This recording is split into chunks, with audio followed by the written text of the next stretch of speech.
Bollywood star Shahrukh Khan के बेटे आर्यन खान की debut film bats of Bollywood मामले में समीर वानखेड़े ने जो डिफेमेशन केस फाइल किया था, उस पर अब कोर्ट ने बैट्स ऑफ बॉलीवुड के तमाम जो प्रोड्यूसर हैं, नेटफ्लिक्स समेत सबको समन इशू किया है। इस पर बात करने के लिए हमारे साथ आईआरएस अधिकारी समीर वानखेड़े हैं।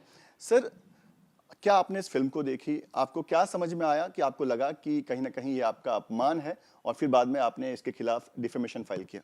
देखिए, मैं जो केस डिटेल्स हैं, जो निटी-ग्रिटीज़ है केसेस की, तो उसको शेयर नहीं कर सकता क्योंकि मामला अभी न्यायालय में है, आदरणीय न्यायालय में है।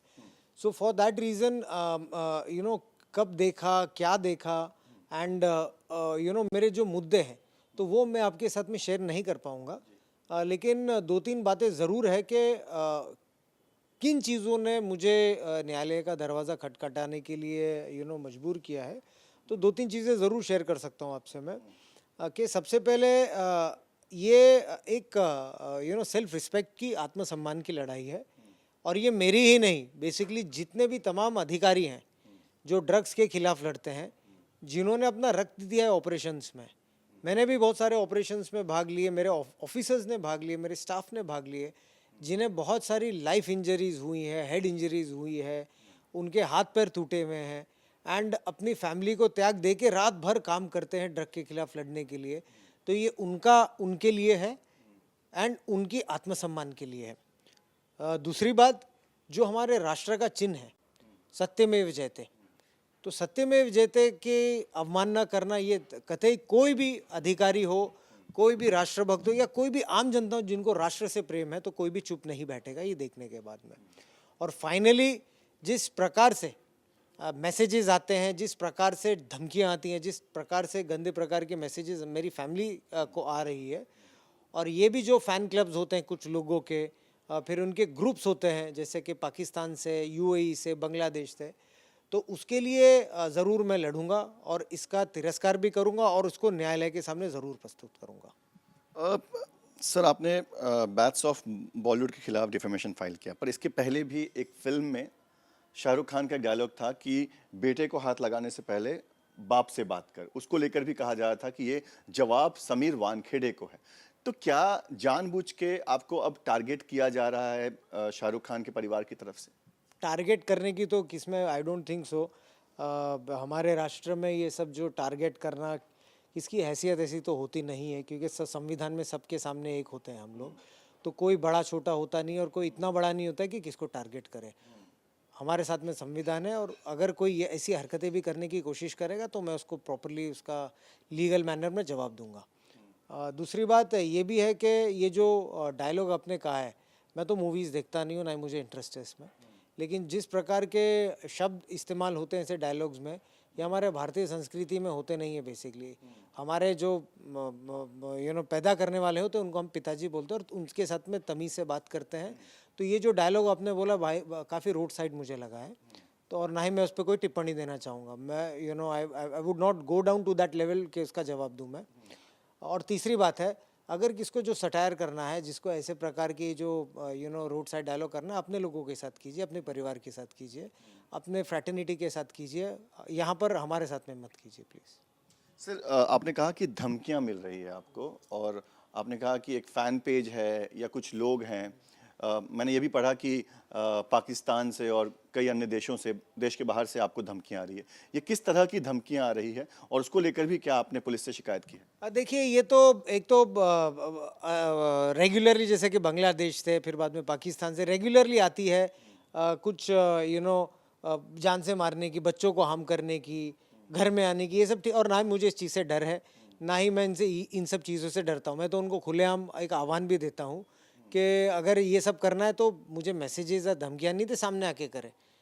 ना ही मुझे इससे कोई फ़र्क पड़ता है, लेकिन एज अ सिटीज़न सब चीज़ें मैं regularly inform to the police also. Mumbai police को भी रेगुलरली मैं मेल भी करता हूँ, और उन्हें I inform them also when ever such things happen. लेकिन कायरता की ये बात है कि महिलाओं को, बच्चों को धमकियाँ देते हैं, तो उनको मैं ये आह्वान करता हूँ कि अगर कुछ करना है तो सामने आके बात करें और मेरे से बात करें। सर, जब आप कहते हैं धमकियां मिल रही है, तो बहुत ही जनरल टर्म लगता है। क्या कोई स्पेसिफिक धमकी अगर आप पढ़ कर दिखाएं कि कितनी सारी धमकियां आई है और किस तरह की धमकियां दे रहे हैं? नहीं तो लोगों को लगेगा कि ऐसे ही बोल रहे हैं। देखिए, ना ही मुझे कोई किसको प्रूफ करना है ये चीज़ों में, और ना ही मुझे आपने इस सवाल पूछा, इसके लिए मैंने आपका सच्चाई से जवाब दिया इस चीज़ का। ऑलरेडी गोरेगांव पुलिस स्टेशन में, या फिर सीपी साहब जो पहले के भी थे, तो उनको भी ऑलरेडी मेल्स या व्हाट्सएप कर चुका हूँ मैं, आप उनसे भी जानकारी ले सकते हैं। और दूसरी बात है कि जिस प्रकार से मेल्स या फिर जो हेट मेल्स आते हैं, वो ऑनरेबल दिल्ली हाई कोर्ट के सामने भी मैंने प्रस्तुत किया है मेरे पेटिशन के अंदर। मैं बता दूं कि मैंने खुद वो मैसेजेस देखे हैं जहां पर घर में घुस के मारने की बात की जा रही है। सर, समीर वानखेड़े एक समय में जो है वो एकदम छाए हुए रहते थे, उन्हें देशभक्त ऑफिसर कहा जाता था, इंटरनेट पर उनके नाम की गूंज होती थी। अचानक से समीर वानखेड़े जो हैं वो कोर्ट कचहरी करते दिखाई दे रहे हैं, वो तमाम जो एजेंसीज हैं उनके रडार पर हैं। लोग जानना चाहते हैं कि क्या समीर वानखेड़े इन दिनों बहुत स्ट्रगल कर रहे हैं, परेशान हैं, या फिर आप अपनी ड्यूटी उसी तरह से कर रहे हैं जैसे पहले कर रहे थे? ना ही मैं स्ट्रगल कर रहा हूँ, ना ही मैं परेशान हूँ। मैं अपनी लड़ाई लड़ता हूँ, वो तो छत्रपति शिवाजी महाराज से इंस्पायर्ड हूँ मैं, डॉक्टर बी आर अम्बेडकर से इंस्पायर्ड हूँ। उन्होंने भी लड़ाई लड़ी। लड़ाई लड़ने का एक सौभाग्य मिलता है लोगों को। जो टफ होते हैं, तभी जो भगवान जब होता है, जो टफ होते हैं उनको ये सब लड़ाई का सामना होता है। And I am enjoying my fight, there is no regret, कोई चीज़ का मलाल नहीं है। दूसरी बात है कि मैं अभी भी चेन्नई में कार्यरत हूँ। बहुत लोगों के मन में शंका है कि सस्पेंड हो गया है, डिसमिस हो गया। कोई डिसमिस या सस्पेंड नहीं, ऑलरेडी। इनफैक्ट आपसे ये भी शेयर करना चाहता हूँ कि 2-3 महीने पहले अगर आप देखेंगे तो ऑनरेबल दिल्ली हाई कोर्ट ने मेरे प्रमोशन का भी ऑर्डर दिया है। तो अभी एडिशनल कमिश्नर चेन्नई में कार्यरत हूँ, अपनी ड्यूटी कर रहा हूँ, राष्ट्र की सेवा कर रहा हूँ, और वो एंजॉय भी कर रहा हूँ काफ़ी मैं। दोबारा से एनसीबी में ज्वाइन करने की चाहत है, फिर से उसी रूट पर आने की चाहत है आपकी जहां से ये पूरा मामला शुरू हुआ था? देखिए, मैं कहाँ पोस्टेड हूँगा, कहाँ कार्यरत हूँगा, वो तो भारत सरकार ही डिसाइड करती है। और मैं एक लॉयल ऑफिसर होने के नाते, एक सोल्जर होने के नाते, एक सच्चा भारत नागरिक होने के नाते, जहाँ पर भी सरकार कार्यरत करेगी, मैं वहाँ पर ड्यूटी करूँगा अपने ऑनेस्टी से और इंटीग्रिटी से। सर, जब मैं आपके जब इंटरव्यूज़ देखता हूँ, वीडियोस देखता हूँ, तो बहुत सारे ट्रोलर्स जो हैं उसमें दिखाई देते हैं, जो कहते हैं कि समीर वानखेड़े डर गया है, या अब शाहरुख खान जो है वो आपको छोड़ेंगे नहीं। तो क्या वाकई समीर वानखेड़े डर चुके हैं शाहरुख खान से, क्योंकि शाहरुख खान बहुत बड़ी हस्ती है? आपको मेरे कोई चाल चलन से, आपको मेरे चेहरे से, आपको मेरे कोई भी स्वभाव से डर का कुछ महसूस आता है? और बाकी का समीर वानखेड़े अगर डरता है तो सिर्फ और सिर्फ परमात्मा से और अपनी मदर से। तो ये जो शब्द है डर वगैरह, ये सब मेरे से काफ़ी विपरीत चीज़ें हैं, और मैं तो ये कहता हूँ कि एक नहीं और हज़ार हैं ऐसे। सर, ये बताइए कि जिस तरह से आर्यन खान मामले में आपने इन्वेस्टिगेशन किया, करीब महीनों तक मामला चला, लगातार जमानत की कोशिश हो रही थी, जमानत नहीं मिल रही थी, क्या, क्योंकि आर्यन खान को लेकर भी एक धारणा है कि अब आर्यन खान जो है वो निर्दोष साबित हो चुके हैं, या वो फ्री हो चुके हैं, और अब समीर वानखेड़े पे उल्टा जो है वो मामला चल रहा है। तो क्या वाकई में आर्यन खान जो है वो सभी आरोपों से बरी हो चुके हैं, अब वो पूरी तरह से बाहर हैं इस केस से? देखिए, मैं उस पर कोई टिप्पणी नहीं करना चाहूँगा, क्योंकि मैंने एक रिट पिटीशन फाइल की ऑनरेबल बम्बई हाई कोर्ट में, तो जहाँ पर मैंने ये कहा कि कुछ केस डिटेल्स के बारे में मैं बात नहीं कर सकता, तो उस केस के संदर्भ में बात नहीं करूँगा। लेकिन बहुत सारे लोगों को ये मिसकंसेप्शन है कि कोर्ट ने किसको कोई क्लीन चिट दी है, जो जितनी मुझे नॉलेज है ऐसा कुछ हुआ नहीं है। और मैटर ट्रायल में चल रहा है एनडीपीएस कोर्ट में, देखते हैं क्या होता है आगे। सर, इसी से जुड़ा सवाल, आर्यन खान केस के बाद ही समीर वानखेड़े के खिलाफ जांच शुरू हो जाती है, सारी एजेंसी जो है आपके पीछे लगा दी जाती है, बहुत सारे नहीं, मैं पूछ रहा हूँ क्या हुआ, आपसे ही पूछ रहा हूँ मैं, क्या हुआ उसका? सब मैटर माननीय न्यायालय के सामने प्रलंबित है, इट इज सब जुडिस before the honourable all the high courts.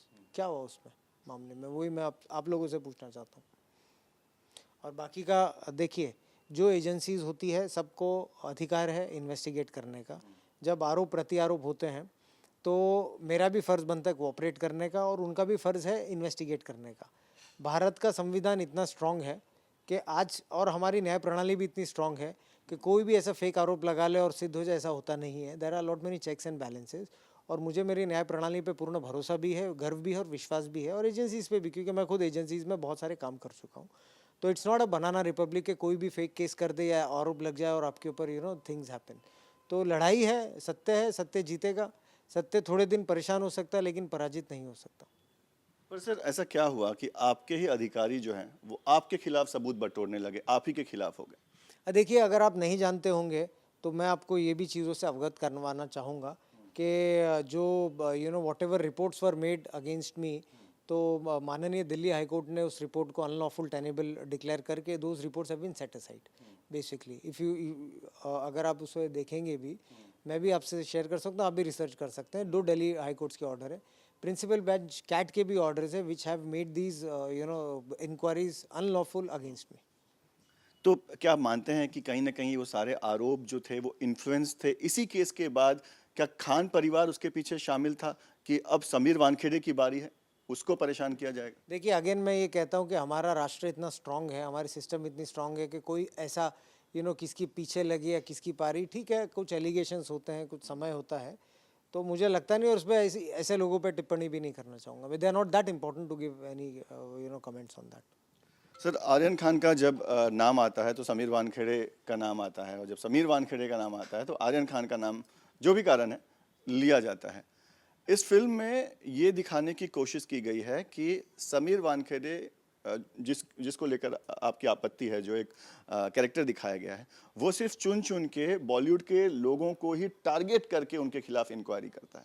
उसको देखकर या उसके बारे में जो आपको पता चला, तो आपका क्या रिएक्शन? देखिए, मैंने वो उस पर मैं कोई कहना नहीं चाहूँगा, वो जो आप इंसिडेंट्स मेंशन कर रहे हो, लेकिन अगर आप समीर वानखेड़े को ये प्रश्न पूछे तो उसका ज़रूर मैं उत्तर देना चाहूँगा कि जितना मुझे पता है कि सब अधिकारियों ने, हर जो कोई भी ऑफिसर लॉ इन्फोर्समेंट में होता है, दे बुक केसेस एंड उनका ही काम है, and we get salary for that. तो लगभग मेरे करियर में मैंने 3,500 केसेस किए होंगे। जितने मुझे स्टैटिस्टिक पता है, एनसीबी की भी लगभग अराउंड 354 अरेस्ट हुए थे 2021 में। उनमें मुझे लगता नहीं कि 354 वाले जो आप बॉलीवुड का नाम ले रहे हो उनका होगा, बाकी के हार्डकोर पेडलर्स, गैंगस्टर्स और ड्रग सप्लायर्स थे। जितना मुझे पता है कि डीआरआई में भी रहते रहते अराउंड काफ़ी गोल्ड भी सीजर किया हूँ, तो मुझे लगता नहीं कि गोल्ड भी कोई बॉलीवुड वाले का होता होगा। उसके बाद मैं जब एनआईए में भी कार्यरत था, काफ़ी एंटी टेरर ऑपरेशंस वगैरह में भी शामिल है, जो शेयर भी नहीं कर सकता, तो मुझे नहीं लगता कि ये भी कोई बॉलीवुड वालों से रिलेटेड होगा। एयरपोर्ट पे भी लगभग, जैसा मैंने आपसे कहा कि मोर देन 3,000 केसेस व बुक्ड, तो उसमें से मुझे लगता नहीं है कि ये सब बॉलीवुड वाले, जस्ट मियरली मीडिया उनको चलाती है, उनको इंपॉर्टेंस देती है, या उनका फेस वैल्यू होता है, वो न्यूज़ चलती है। दैट डजंट मीन के we are only after these kind of people, it's not like that. Film में इसी तरह की चीज दर्शाने की कोशिश की गई। नहीं, और दूसरी बात ये भी कहना चाहता हूँ कि अगर ये सो कॉल्ड सेलिब्रिटीज़ हैं या सो कॉल्ड बिग पीपल है, तो इसका ये मतलब है कि छोड़ देना चाहिए क्या उनको, अगर लॉ ब्रेक हुआ तो क्या छोड़ देना चाहिए उनका फेस देके? It doesn't happen like that. अगर ये सिर्फ हमारा एक संविधान है, हमारे कायदे, हमारे कानून है, जहाँ पर आप कार्यरत है, you have to do that independently. जो कोई भी हुआ, सब संविधान के सामने एक होते हैं। सर, आपका अगर करियर ग्राफ देखते हैं तो एक हीरो की तरह आपको प्रेजेंट किया जाता था, सोशल मीडिया पर आपकी तारीफें होती थी, एक सुपर कॉप की तरह आपको जो है वो दिखाया जाता था। पर शाहरुख खान या आर्यन खान के केस के बाद सब कुछ जो है वो एकदम से बिखरा हुआ दिखाई दे रहा है। क्या आपको कभी ऐसा लगता है कि शायद ये केस नहीं आया होता, शायद मैं आर्यन खान के मामले में इन्वॉल्व नहीं हुआ होता या उसको अरेस्ट नहीं किया होता? देखिए, मुझे I don't take these kind of things very seriously. ये सुपर कॉप और ये मीडिया या फिर ये जो नाम वगैरह, I don't take that seriously. ये हमारा काम है, बहुत अधिकारी मेरे से भी अच्छा काम करते हैं, कर चुके हैं, अभी कर भी रहे होंगे। So I don't take this kind of nomenclature very seriously. और रही दूसरी बात, आपने ये कहा है कि रिग्रेट, मुझे कोई भी चीज़ का कोई रिग्रेट नहीं है। और मैं ये भी कहना चाहूँ, और मैं ये पर्टिकुलर थिंग्स के बारे में भी नहीं कहना चाहूँगा, ये जो आपने केस मेंशन किया है, लेकिन मैं ये कहूँगा कि मुझे कोई भी मलाल नहीं है, कोई रिग्रेट नहीं है, और अगर कोई कार्य फिर से करने मिले तो मैं ज़रूर फिर से वही करूँगा कार्य।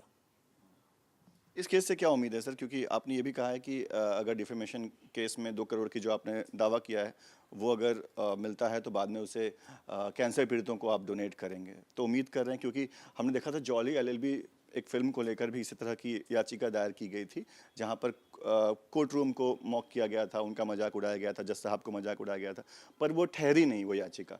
आपको किस तरह की उम्मीद है? नहीं, मैं यही कह रहा हूँ, मजाक आप आपके लोगों के साथ कीजिए, आपके परिवार के साथ कीजिए, आपके जो जो महकमे के लोग हैं उनके साथ कीजिए। Why are you trying to make satire and try to disturb and finger other people ना, बेसिकली।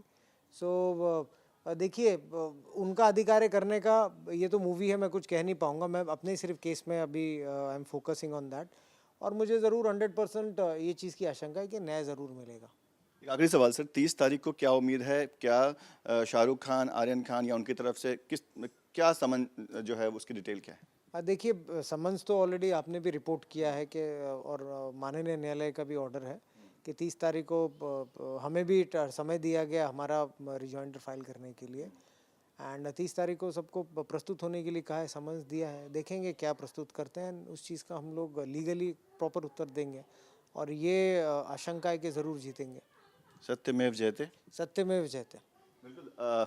समीर वानखेड़े जो कि बड़ी बेबाकी से अपनी सारी बात जो है वो रख रहे हैं। हालांकि इन दिनों कहा जा रहा था कि समीर वानखेड़े बहुत ज़्यादा बात नहीं कर रहे हैं, लेकिन बहुत सारी बातें उन्होंने की और बताया कि किस तरह से पूरे मामले के बाद जिस तरह का एक माहौल बनाया गया वैसा कुछ नहीं है। वो अब आज भी कार्यरत हैं और हाल ही में उनका प्रमोशन भी हुआ है। वीडियो जर्नलिस्ट सिद्धेश वाजके के साथ पंकज मिश्रा, न्यूज़ नेशन, मुंबई।